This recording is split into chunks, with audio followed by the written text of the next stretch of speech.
विलोम कहता है, इस तरह क्षुब्ध क्यों हो अंबिका?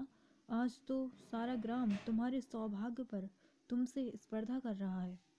अर्थपूर्ण दृष्टि से मल्लिका की ओर देखता है। मल्लिका आंखें बचाकर दूसरी ओर हट जाती है। राजकीय पगधूली घर में पड़ती है तो लोग गौरव का अनुभव करते हैं। ऐसा अवसर हर किसी के जीवन में कहाँ आता है। अंबिका कहती है, यह अवसर देखने के लिए ही तो मैंने आज तक का जीवन जिया है। इतना बड़ा सौभाग्य हमारे क्षुद्र जीवन में कहाँ समा सकता है। उठ खड़ी होती है। चलो, मैं स्वयं चलकर सारे ग्राम में इस सौभाग्य की घोषणा करूंगी। हमारे वर्षों के अभाव और दुख का कितना बड़ा फल लाए हैं कि राज्य के स्थपति हमारे घर की भित्तियों का परिसंस्कार कर देंगे। विलोम कहता है, बैठ जाओ अंबिका। आज के ग्राम के पास तुम्हारी बात सुनने का अवकाश नहीं है। टहलता हुआ झरोके के पास चला जाता है। ग्राम के लोग आज व्यस्त हैं। उन्हें बाहर से आए अतिथियों के लिए कई तरह की सामग्री जुटानी है। अतिथि आज यहाँ के पत्थर तक बटोर कर ले जाना चाहते हैं। यहाँ के पत्थर आज बहुत मूल्यवान समझे जाने लगे हैं। मल्लिका कहती है, यहाँ के पत्थर पहले भी मूल्यवान थे आर्यविलोम। यह और बात है कि पहले किसी ने उनका मूल्य समझा नहीं है। अंबिका आवेश में कई पग उसकी ओर बढ़ जाती है। अंबिका कहती है, तो जाकर तुम भी बटोर क्यों नहीं लेती? संभव है फिर लोग यहाँ कोई पत्थर शेष न रहने दें और तुम्हारी भावना के लिए कोई आधार ही न रह जाए। मल्लिका कहती है, बैठ जाओ माँ, तुम्हारा स्वास्थ्य ठीक नहीं है। उसे वहां से पकड़कर आसन पर बिठा देती है।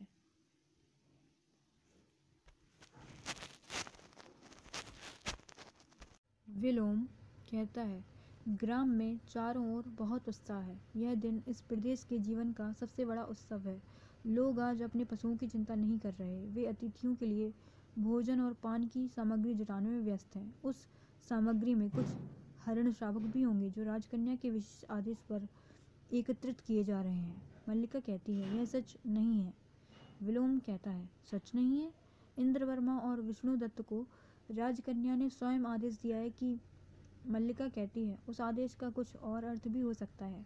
विलोम कहता है, और अर्थ? क्या और अर्थ हो सकता है? क्या राजकन्या हरण शावकों से खेला करेंगी या उज्जैनी के कलाकार उनकी अनुकृतियां बनाएंगे?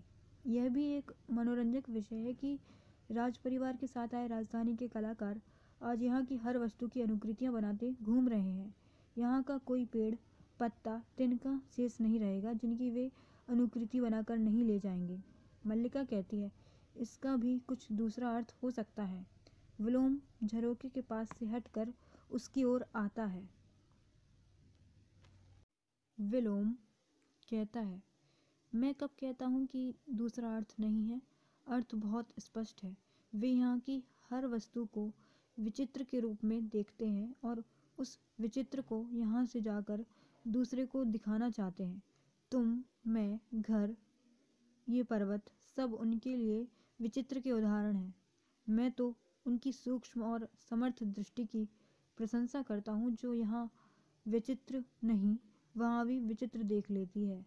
एक कलाकार को मैंने यहाँ की धूप में अपनी छाया की अनुकृति बनाते देखा है। अंबिका कहती है, यहाँ की धूप में उन्हें अपनी छाएं अवश्य और सी लगती होंगी। वह कौन राक्षसी थी जो जिस किसी जीव को उसकी छाया से पकड़ लेती थी, बोलते बोलते फिर हाँफने लगती है। मैं चाहती हूँ मैं ही वह राक्षसी होती जिससे आज मैं खांसी उठाने से शब्द डूब जाते हैं। मल्लिका पास जाकर उसके कंधे को सहारा देती है। मल्लिका कहती है, तुमसे कहा है माँ, तुम विश्राम करो, बात मत करो। आर्यविलोम, माँ का स्वास्थ्य ठीक नहीं है, इन्हें इस समय विश्राम करने दीजिए। विलोम कहता है, हाँ, अंबिका को तुम अंदर ले जाओ। ग्राम का उत्सव कोलाहल अंबिका के मन को और अशांत करेगा। मैं तो केवल उत्सव की सूचना देने आया था। आश्चर्य है कि कालिदास ने यहाँ आना उचित नहीं समझा। कल तो सुनते हैं वे लोग चले भी जाएंगे। अंबिका कहती है, उसने आना उचित नहीं समझा क्योंकि वह जानता है अंबिका अभी जीवित है। विलोम कहता है, परंतु मैं समझता हूँ वह एक बार आएगा अवश्य, उसे आना चाहिए। व्यक्ति किसी संबंध को ऐसे नहीं तोड़ता। फिर टहलता हुआ झरोखे के पास चला जाता है और विशेष रूप से वह जिसे एक कवि का कोमल हृदय प्राप्त हो। तुम क्या सोचती हो मल्लिका, उसे एक बार आना नहीं चाहिए? मल्लिका कहती है, मैंने आपसे अनुरोध किया है आर्य विलोम कि इस समय माँ को विश्राम करने दीजिए। आपकी बातों से माँ का मन विक्षुब्ध होता है। विलोम कहता है, मेरी बातों से अंबिका का मन विक्षुब्ध होता है। मैं समझता हूँ उसके कारण दूसरे हैं। अंबिका जानती है किन कारणों से उसका मन विक्षुब्ध होता है। झरोखे से बाहर देखने लगता है। मैं भी उन कारणों को समझता हूँ, इसलिए बहुत सी बातें जो अंबिका के मन में रहती हैं मैं मुंह से कह देता हूँ। मुड़कर मल्लिका की ओर देखता है। तुम्हें मेरा यहाँ होना अखर रहा है, मैं जानता हूँ। यह कोई नई बात नहीं, परंतु मैं कुछ देर और यहाँ रहना चाहता हूँ। फिर बाहर देखने लगता है।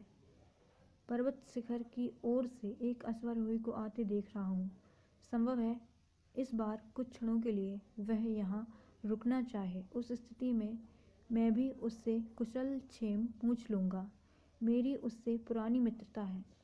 मल्लिका जैसे आपे से बाहर होने लगती है। मल्लिका कहती है, आर्य विलोम, उस स्थिति में आपका यहाँ होना किसी भी दृष्टि से उचित नहीं है।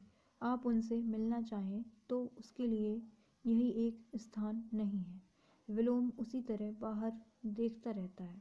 विलोम कहता है, परंतु यही स्थान क्या बुरा है? उसके जाने के दिन भी हम यहीं पर मिले थे। वर्षों के बाद उसी स्थान पर मिलने से अंतराल का अनुभव नहीं होगा। मल्लिका विलोम के पास चली जाती है और उसे वहाँ से पकड़कर झरोखे से हटा देना चाहती है।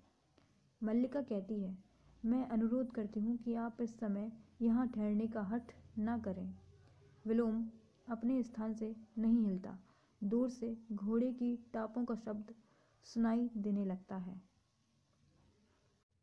मैं कह रही हूँ आप चले जाएं। यह मेरा घर है। मैं नहीं चाहती आप इस समय मेरे घर में हो। विलोम फिर भी उसी तरह खड़ा रहता है। टापों का शब्द पास आता जाता है। मल्लिका उधर से हटकर अंबिका के पास आ जाती है। माँ, इनसे कहो यहाँ से चले जाएं। मैं नहीं चाहती इस समय यहाँ कोई अनुचित स्थिति उत्पन्न हो। तुम स्वस्थ नहीं हो और मैं नहीं चाहती कि कोई भी ऐसी बात हो जिसका तुम्हारे स्वास्थ्य पर विपरीत प्रभाव पड़े। अंबिका उसके हिलाने से इस तरह हिलती है जैसे वह जड़ हो गई हो। उसके माथे पर त्योरियां पड़ी हैं और आंखें बिना पलक झपके सामने देख रही हैं। टापों का शब्द बहुत पास आ जाता है। मल्लिका फिर विलोम के पास चली जाती है। मल्लिका कहती है, आर्य विलोम, मैंने आपसे कहा है आप यहाँ से चले जाएं। आप नहीं जानते कि टापों का शब्द पास आकर दूर जाने लगता है। मल्लिका ऐसे स्तब्ध हो रहती है जैसे उसे काठ मार गया हो। विलोम धीरे से मुड़कर उसकी ओर देखता है। विलोम कहता है, चला जाता हूँ। कंठ से हल्का व्यंग्यात्मक स्वर निकलता है।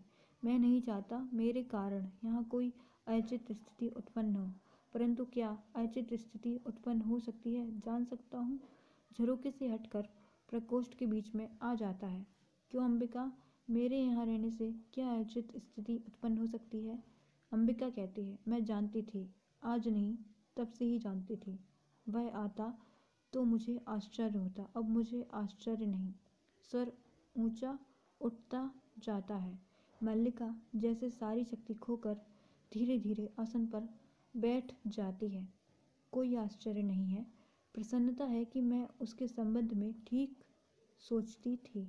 जिस जीवन एक भावना है, कोमल भावना, बहुत बहुत कोमल भावना। विलोम कहता है, परंतु मुझे खेद है, वर्षों से इस दिन की प्रतीक्षा की थी। अपनी मित्रता पर भरोसा भी था। अर्थपूर्ण दृष्टि से मल्लिका की ओर देखता है, परंतु अब भरोसा नहीं रहा। संभवतः यह मित्रता एक ओर से ही थी। उसने कभी हमें अपनी मित्रता के योग्य नहीं समझा। फिर समान की समान से मित्रता होती है। मल्लिका सहसा उठ खड़ी होती है। उसकी आंखों से हताशा की कठोरता झलक रही है। मल्लिका कहती है, आर्य विलोम। विलोम ऐसी दृष्टि से उसे देखता है जैसे किसी बच्चे से खेल रहा हो। मैं फिर कह रही हूँ, आप चले जाएं, अन्यथा वास्तव में ही यहाँ एक अनुचित स्थिति उत्पन्न हो जाएगी। विलोम कहता है, ऐसा मुस्कुरा कर अंबिका की ओर देखता है। तब तो मुझे अवश्य चले जाना चाहिए। अच्छा अंबिका, तुम्हारे स्वास्थ्य की मुझे बहुत चिंता रहती है। जहाँ तक संभव हो घृत और मधु का सेवन करो। मैंने अभी अभी नया मधु निकाला है। आवश्यकता हो तो मैं तुम्हारे लिए। मल्लिका कहती है, हमें मधु की आवश्यकता नहीं है। हमारे घर में मधु पर्याप्त है। विलोम, ऐसा? अच्छा। अंबिका क्षण भर दोनों की ओर देखता रहता है, फिर चल देता है। द्वार के पास पहुंचकर फिर रुक जाता है। पर कभी मधु की आवश्यकता पड़ ही जाए तो संकोच मत करना। फिर चला जाता है। मल्लिका क्षण भर सिर झुकाए दबी सी खड़ी रहती है, फिर अपने को संभाल पाने में असमर्थ अंदर को चल देती है। अंबिका का भाव आवेश में हताशा और हताशा से करुणा में बदल जाता है। अंबिका कहती है, मल्लिका। मल्लिका रुक जाती है, पर कुछ भी उत्तर न देकर मुंह हाथों में छिपा लेती है। अंबिका उठकर धीरे धीरे उसके पास आ जाती है और उसे बाहों में ले लेती है। मल्लिका अंबिका के वक्ष में मुंह छिपा लेती है। सारा शरीर रुलाई से कांपता रहता है, पर गले से स्वर नहीं निकलता। अंबिका की आंखें भर आती हैं और वह उसके कांपते शरीर को अपने से सटाए उसकी पीठ पर हाथ फेरती रहती है। फिर होठों और गालों से उसके सिर को दुलारने लगती है। अंबिका कहती है, अब भी रोती हो उसके लिए, उस व्यक्ति के लिए जिसने। मल्लिका कहती है, उनके संबंध में कुछ मत कहो माँ, कुछ मत कहो। सिसकने लगती है। अंबिका उसे सहारे से वहीं बिठा लेती है और उसकी सिसकती पीठ पर झुक जाती है।